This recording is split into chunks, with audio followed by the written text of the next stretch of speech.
Hey, it's Bill Simmons from the Bill Simmons Podcast here to tell you about Michelob Ultra Courtside. It's getting fans closer to the NBA with a chance to win prizes like courtside seats, a trip to All-Star Weekend, and much more. Check it out at MichelobUltra.com/courtside. Michelob Ultra Superior Access, Courtside 24-25 sweepstakes, no purchase necessary. Open to U.S. residents 21 and up. Begins on October 1st, 2024, ends July 1st, 2025. Multiple entry periods. Visit MichelobUltra.com/courtside for free entry deadlines, and official rules. Message and data rates may apply. Void where prohibited.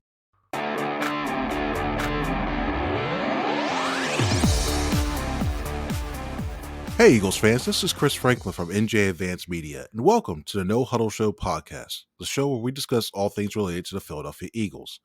Now, before we begin, I want to remind you that you can read our content on NJ.com/Eagles, and be sure to bookmark that to get the latest Eagles news and analysis. Today, I'm once again joined by my No-Huddle Show co-host Bob Brookover and Cayden Steele. Well, you know, the Eagles are on a 9-game win streak, but there was some news off the field that really kind of shook things up, and we're going to get to that in a second. But first, Bob, Cayden, how are you guys doing? Doing great, Chris. It's just a really dull week here and covering the Eagles. Nothing really going on. Anything you can think of that happened? I can think of a couple things. just a few. I don't know. Well, it did kind of. There's rain. There was food, and a potential massive blow up that, depending on talk everybody, was something or not. I don't know. We'll get into that in a second. Cayden, how you doing, man? Yeah, I'm doing well. Like you said, just another boring week, right? But overall, doing good. And I know there's been a lot of drama this week, and that's been the hot topic. But they do play the Steelers on Sunday, and that's gonna be a huge test. Might be their biggest test of the season. Considered the Ravens a couple weeks ago, but the Steelers are playing even better, so that'll be fun.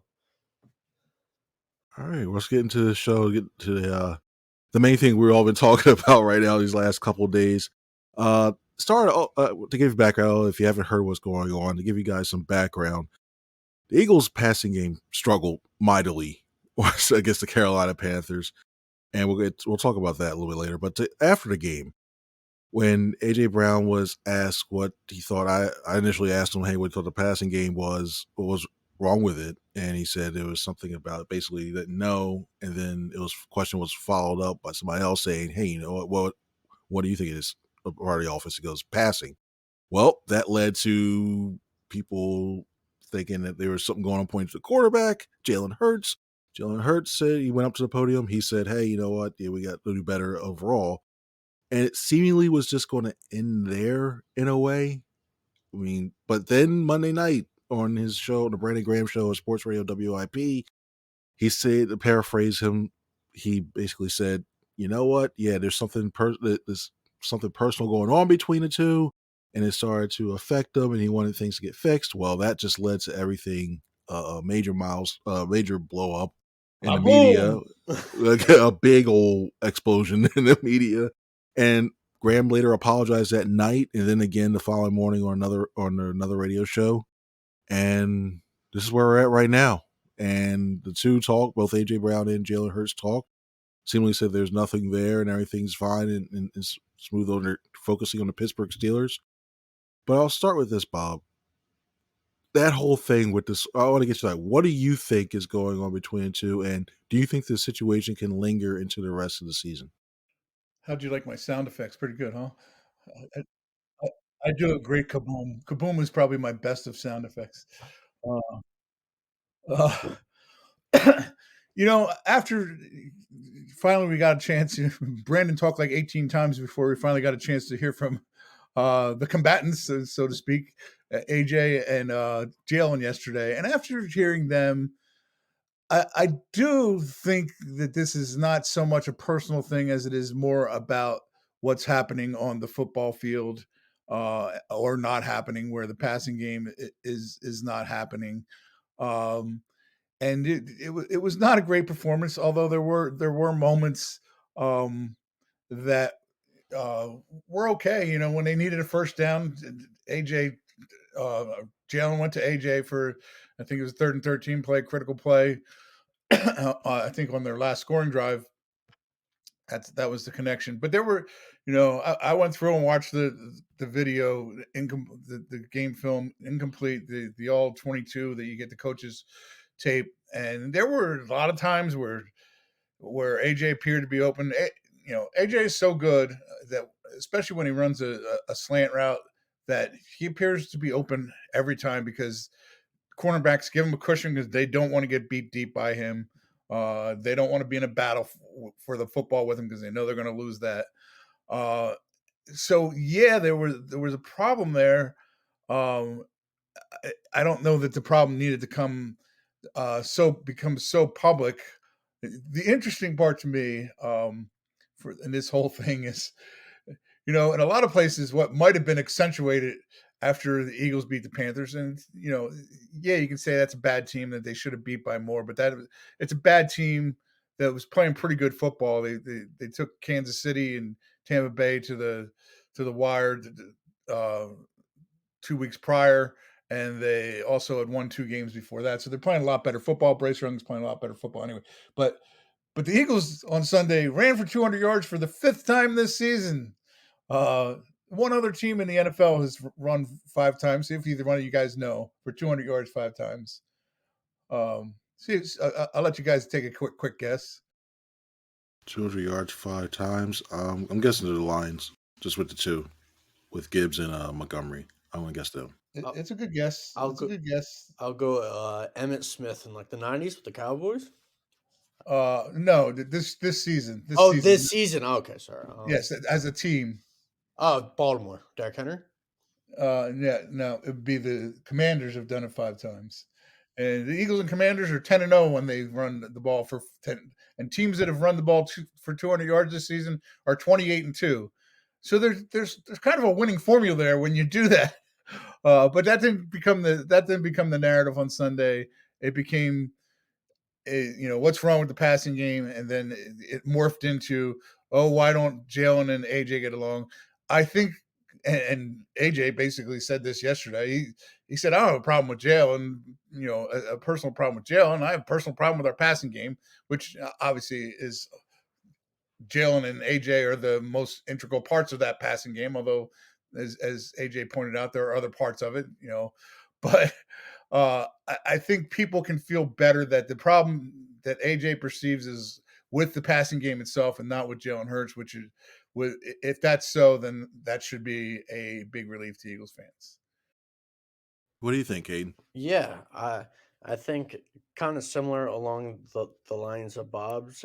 When it comes to like this lingering into the rest of the season, I think it will only linger if this passing offense continues to struggle, but because then everyone's eyes are going to be on Jalen Hurts and it's going to be on AJ Brown, and we're going to see whether they're frustrated and how they're expressing themselves on the sidelines. If this problem's fixed, let's say this week AJ Brown has a big game, he goes for 150 yards or whatever, and the Eagles' passing offense starts to round out, and then it looks like there's some potential for it to continue to grow. I mean, this conversation might end up going away as the weeks progress, because like Bob, I agree. I don't think this is necessarily a personal issue. I talked to some players yesterday, and none of them really wanted to delve into specifics of what the issue were, but some of them acknowledged there was, some stuff. Like I think Matt Williams told me like AJ and Devontae told the team, said like, we're good, like brothers are going to fight. So there might have been like something there, but they also kind of kept alluding to that it's getting blown out of proportion for what it really is. And it seemed yesterday with AJ taking saying that he wasn't directed at Hurts, and that was more frustrated at the overall passing game. With Jalen also saying that he's got a lot of love for AJ, and he understands that he's a competitor and he wants the ball and he wants the offense to do well. It seems like this might just be a classic case of emotions got heated after the game. They boiled over.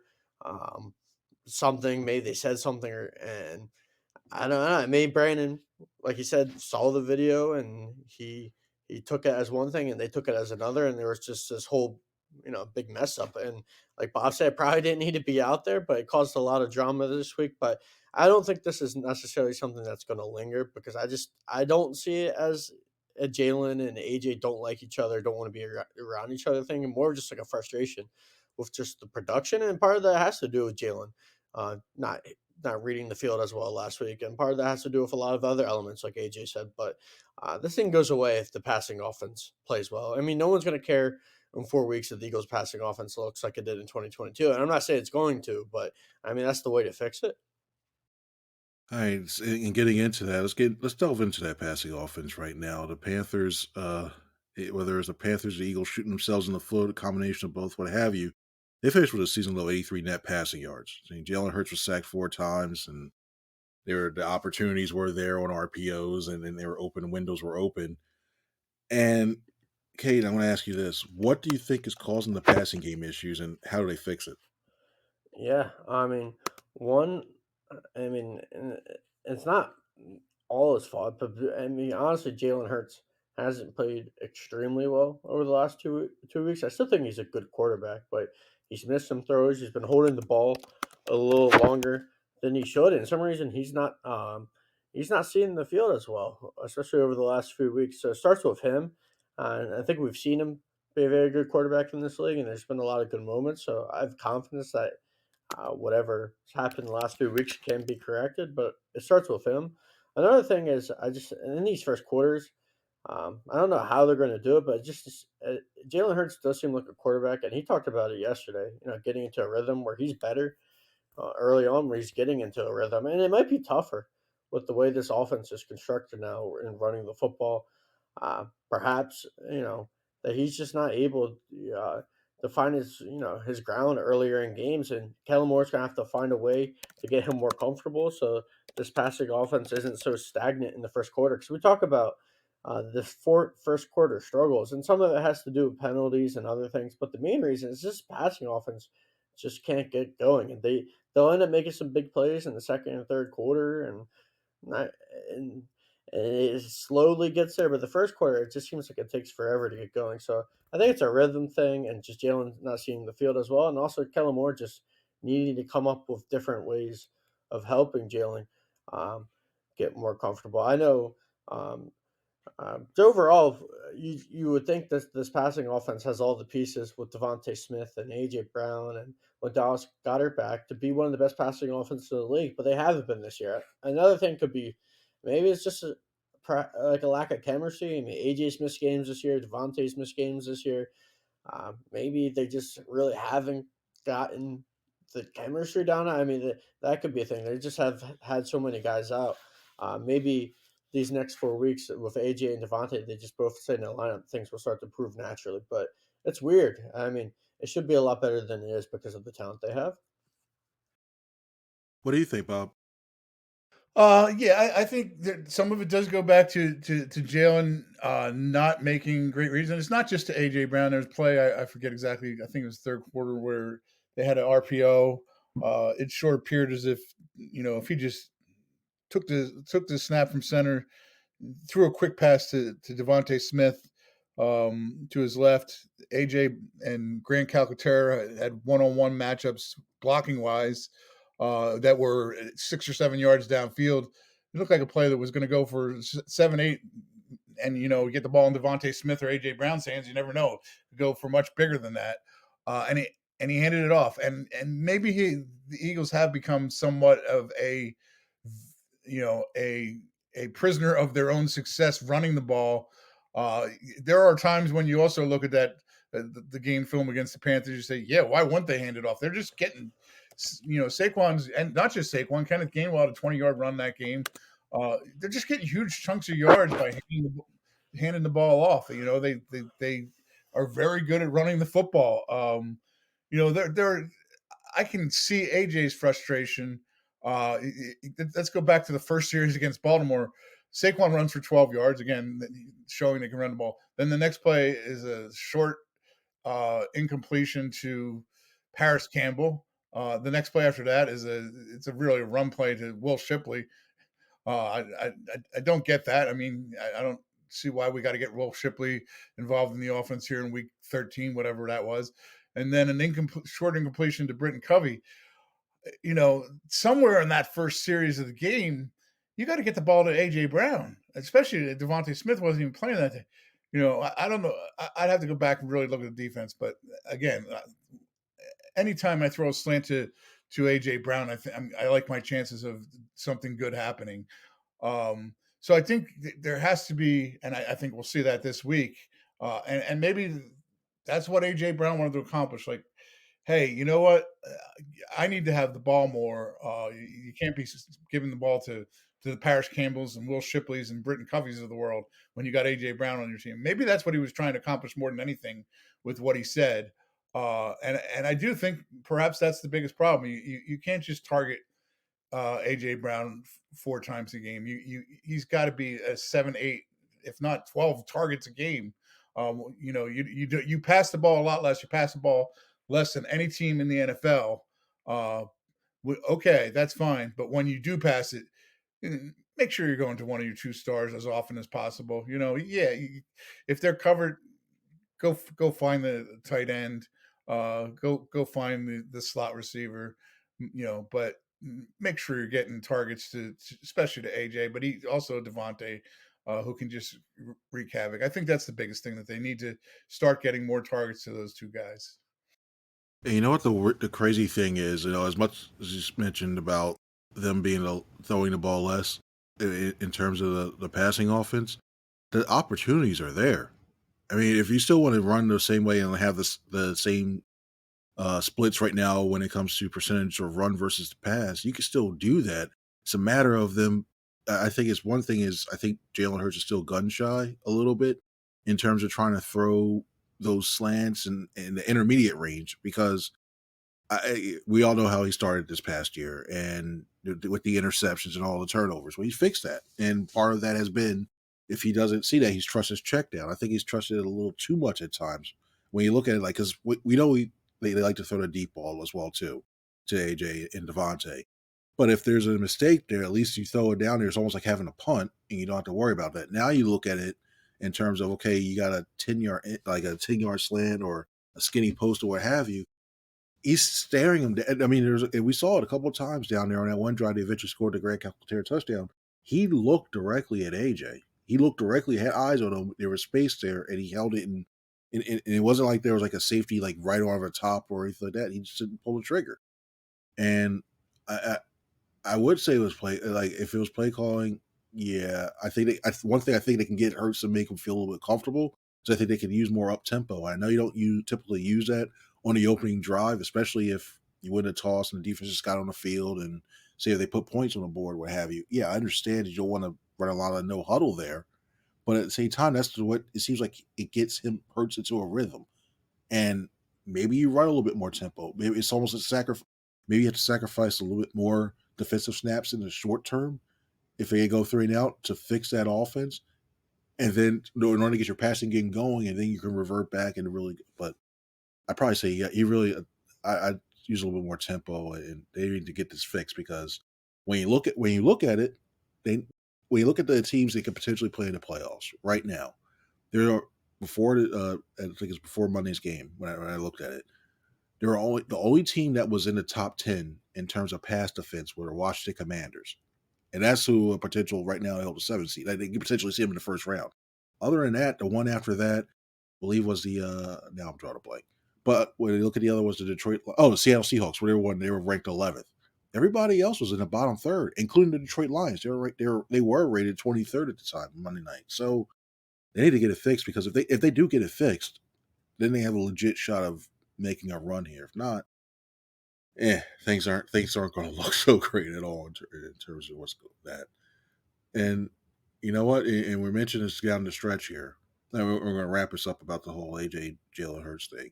We sort of touched it when it's in lingering, but I want to ask you guys this, Bob. Do you think, with the feel of this, like they're 11-2, they're on this win streak, but it seems to be stuff like that. It feels a little bit like 2023 in some ways. Do you think this can go the route of 2023 in terms of the way that it at least is something more serious and drop? Not say, well, you pretty much have the division locked up, but if things happen, we saw it happen last year. How do you think? How's this ending the rest of the season? Do you think it's going to compare to the 2023 season? I don't think it ends up like 2023, but here's a comparison I would make to 2023. The game that started to crumble in 2023 was the San Francisco 49ers coming in, imposing their will, pushing the Eagles around and beating them up really good at at the link. Um, the and I don't think these Steelers are as good as that 49ers team. I really don't. I think they're a good team and they have some great players, especially on their defensive front. And you know, and Russell Wilson's had remarkable success against the Eagles over the course of career, never lost to them. Uh, so this game is a real measuring stick for the Eagles. Who are you? And you know, despite all this talk about throwing the football, the Eagles, I really do believe, envision themselves as a physical. We can beat you in many ways, but most of all, we are a physical team, and we are more physical than you. And God, what franchise in the history of the NFL over the last 50 years has been more about being that than the Pittsburgh Steelers? So it's going to be interesting to see how they come out of this game. If they get beat up in this game after this happened, um, all bets are off about how the rest of this season goes. But you know, if they come out here and do show that they are the most physical team in the NFL and that they can run the ball against, you know, we were having a conversation 2 weeks ago about can they run the ball against the Baltimore Ravens, and the Ravens did a pretty good job, better than most at containing Saquon for 3 quarters, and then when it was winning time, Saquon and the Eagles were the team that showed to be the most physical, and not just with Saquon running the ball, but also on defense with big hits by guys by Bond and by Cooper DeJean and Jalen Carter, and you know they proved to be out physical the Baltimore Ravens, who are another team right in that Pittsburgh Steelers mold. So I think this game is so important this week for the Eagles to show to come out after this, and even more so than showing, hey, we can pass the ball, just showing we can beat a physical team. We're the most physical team in the NFL. They're gonna because you just made that point about who's on the potential NFC playoff docket. We're talking about a lot of teams who try to play the football that way. The Detroit Lions being the main one. But this is a chance for the Eagles to show they're really physical, and I think that's even more important than showing they can pass the ball, and that's going to determine where things head from here and what they can do the rest of the season. What do you think, Cayden? Yeah, I think it's just a lot different. You look at last year, and there might have been some stuff um, that was not in control in terms of football that caused that collapse. But overall, the main difference to me is the personnel this year. Most of their problems last year felt like extending from personnel problems. The linebackers were bad. They were signing Shaq Leonard off the street in December to play linebacker for this team. Uh, they were throwing out Nicholas Morrow and Zach Cunningham all year. I mean, Cunningham didn't start and come to the team until training camp, and Morrow was a 1 year flyer. I mean, they were bad at linebacker. James Bradbury was playing the majority of the snaps at cornerback and significantly regressed and was a liability. You saw in that Seahawks game where pretty much single-handedly beat the Eagles by targeting James Bradbury. Uh, the Jalen Carter was in his rookie year, and he kind of hit a wall at the end of the year and slowed down. I don't think we're going to see that happen this year as well. No, a guy like Nolan Smith wasn't a contributor yet. He's starting to become a contributor, and you didn't have the rookie corners that just have brought the youth and excitement in the secondary and just the really good play. And Quentin Mitchell and Cooper DeJean, and offensively, you didn't have a piece like Saquon Barkley. So I don't think it's similar because I think the personnel of this team's a lot better. I think when you look at last year, the biggest problem was this team just wasn't good enough. Take all the other stuff out of it. This team wasn't good enough. They lost a ton of players after the Super Bowl. Howie Roseman wasn't able to spend a lot of money after in the Super Bowl and replace these guys. He was bringing in guys like Justin Evans and Nicholas Murrow, and this roster just wasn't there.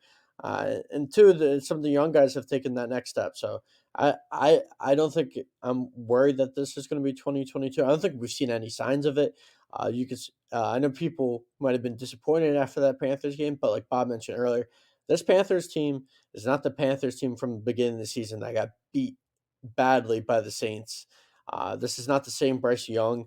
I'm not saying the Panthers are a playoff team or anything along those lines, but it looks like a team that's starting to play with some confidence. Like they could knock off anyone. They could have beat the Bucks. They could have beat the Chiefs.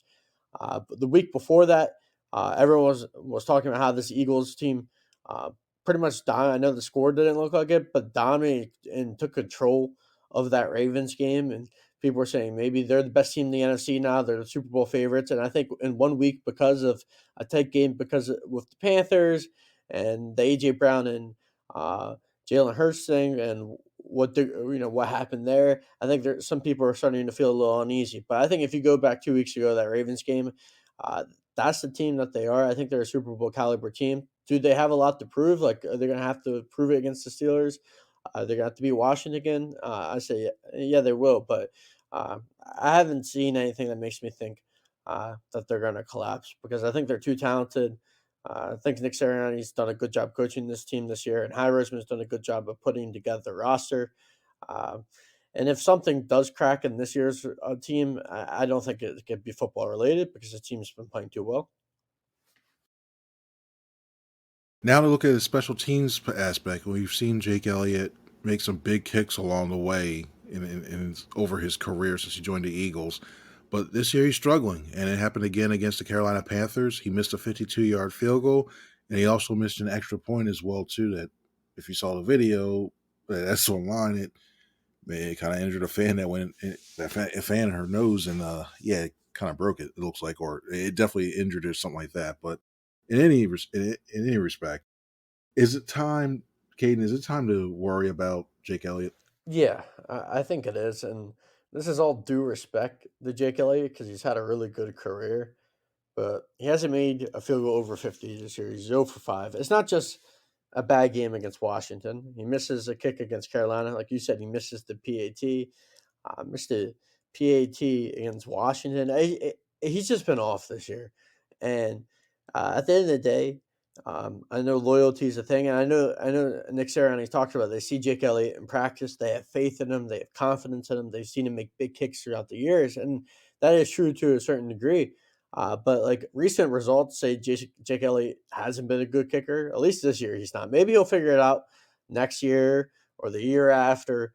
But if he doesn't figure it out over the next 4 weeks, Jake Elliott can cost you a football game, honestly, especially if you're playing a team like the Lions in the NFC Championship. And you need a guy to make a 50-yard field goal with 10 seconds left to win the game. Are they going to have confidence in Jake Elliott if he's missed every single kick from 50 this year? And I'm not sure, what's necessarily causing it. Is it physical? Is it mental? I'm not a kicking expert, and that's Michael Clay's job to figure out what's going on. But um, yeah, it's time to worry. If this was 1 or 2 or 3 kicks, I don't think that's a big deal. But now that it's been 5 and he's missing PATs, just something seems off. And I don't know what the Eagles are going to do. I don't know if they're going to bring in competition or bring in a guy. But if he misses kicks like this week against Pittsburgh that cost him the game, or if he continues to miss kicks this month, they're going to have to think about doing something.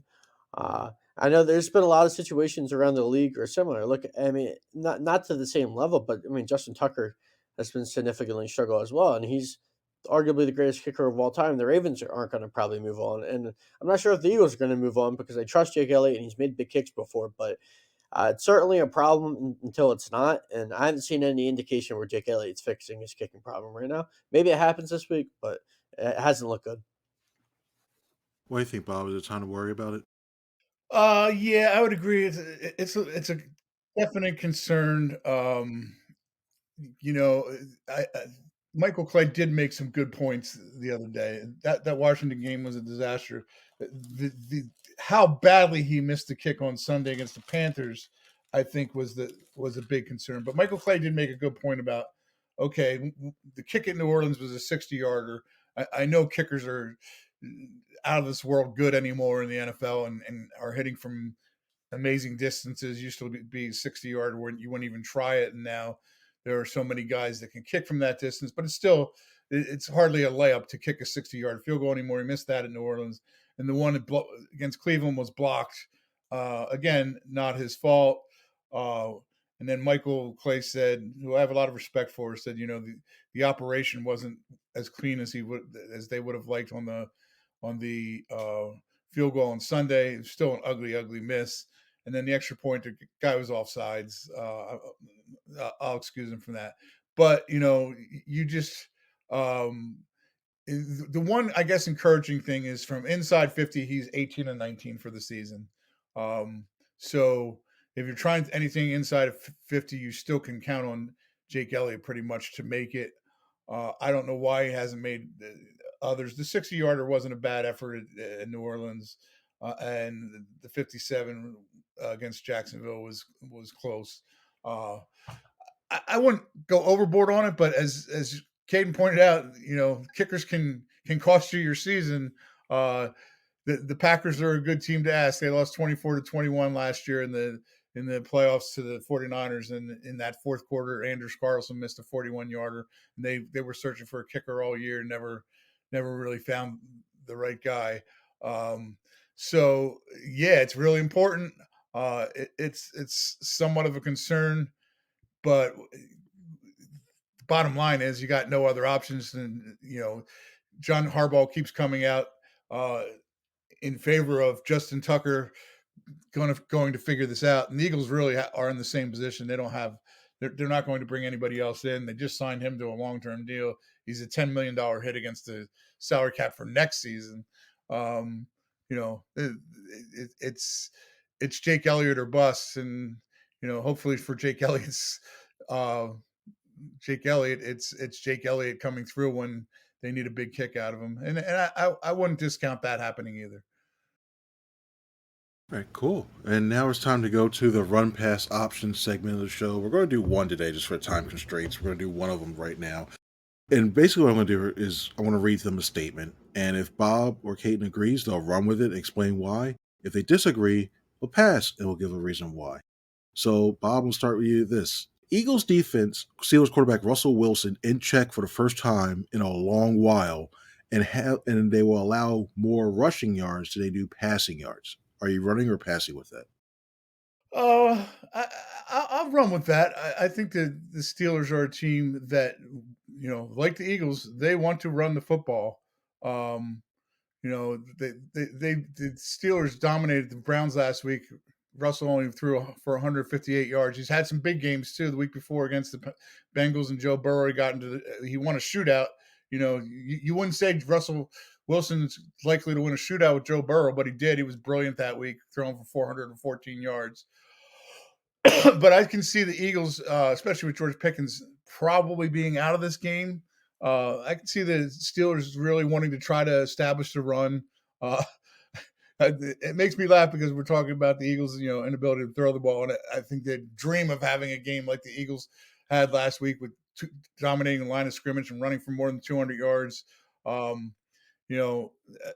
every week of their season. But I can see I'm going to run with the Steelers are going to run for more yards than they pass for in this game. And I'm not necessarily saying that's the winning formula for them, but I think that's the formula they want to play, especially with Pickens probably being out. Cool. Okay, Yeah, are I'm you going to running run or with it passing as with it? well. Similar to Bob points, I think because they don't have George Pickens, I think they'll probably try to establish their other options are the Mike Williams and the Van Jeffersons and then the Calvin Austins and that wide receiver core. They got Firemouth at tight end, but overall, it's not outside of George Pickens. They don't have a lot of great weapons. I mean, they're 23rd in passing offense this year, so they haven't been some team that's really wanted to beat you through the air. There was that Cincinnati game, but overall, they've been a better run team. Russell Wilson's been very efficient in the passing game, but they haven't been super explosive. They're only averaging like 206 yards a game. And I do think the run game has been pretty solid for Pittsburgh this year. Um, they've had pass protection issues in the past. I know they've had inconsistency with Broderick Jones and other players on the offensive line. So I think they're best suited probably running the ball, especially against this Eagles front. Maybe that's where they go, especially without George Pickens. All right, cool. And now we're going to go to our 2-minute drill. And this one, I'm going to ask each of these guys a question, and they'll have 2 minutes to respond. If they get it in time, there's no whistle. If they don't finish it within a time, they'll be interrupted quickly, and you'll hear the sound of a whistle on here. So, Cayden, I'm going to start with you with this. And the question is this. Now that the Eagles are in the playoffs and barring another collapse, it seems to have been locked up into the 2 seed. And it may get the 1 seed if the Detroit Lions lose at least 2 of their next games and some other things. The Vikings could lose 1 and crazy other scenarios, assuming the list, but there's still an outside chance they have it. So, besides the Lions, of the current teams in the playoff picture, who would be the team that the Eagles you want to face and who should you want to avoid? Your Yeah, time the starts team now. that you want to face, especially in the first round, is the Commanders. You want the Commanders to come on the road, and any division of games not easy, but it would be the first playoff game for Jaden Daniels. And to be frank, the Eagles already beat up on them pretty good. They might win again in a couple weeks, and I don't think the Commanders roster is very good. I give all the credit to Jaden Daniels for the season that he's had, but other than Terry McLaurin, they don't really have another weapon. The offensive line's kind of inconsistent. The run game's been good, like Bob mentioned earlier, but the defense has holes as well. That's a game where I think it's just talent. The Eagles can overtake the Commanders. That's the team that you do want to play. The team that you don't want to face in the first round, and I don't know if they will, but I mean I wouldn't want to play the Minnesota Vikings in the playoffs. Uh, People I think have been questioning all year whether they're good or not. I think they're good. I think they've started to prove that. They blew out the Falcons 42-21 last week. They found a way to win a tight game against the Cardinals, but Sam Darnold's been playing pretty well this year, and I just wouldn't want to play the weapons that they have in Justin Jefferson and Jordan Addison. But more importantly, I wouldn't want to play Brian Flores as a defensive coordinator.